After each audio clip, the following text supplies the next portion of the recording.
আজকে আমার ছুটির দিন। ছুটির দিন মানেই আমার কাছে রেস্ট না। নিজের সাথে একটু সময় কাটানো, বাড়ির কাজ, ঘর গোছানো, রান্না, এই ছোট ছোট কাজের মধ্যেই দিনটা কেটে যায়।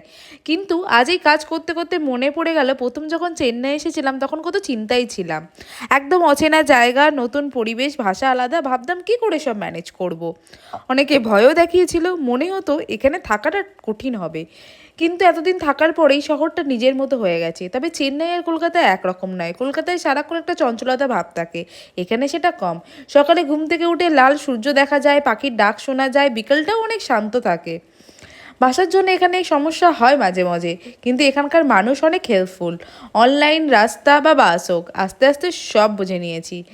হ্যাঁ, গরম এখানে অনেকটাই বেশি, কিন্তু সারাদিন অফিসে থাকার জন্য সেটা তেমন বোঝা যায় না। ছুটির দিনে বাড়ি কাজ করতে গেলে বোঝা যায় আসল গরম কি। আজকে জামা কাপড় মেলতে ছাদে গিয়ে মনে হলো রোদের তেজে আমি নিজে অমলেটই হয়ে যাব।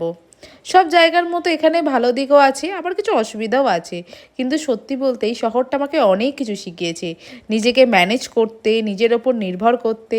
তবু মিস করি আমার বাড়িকে, নিজের মানুষদেরকে।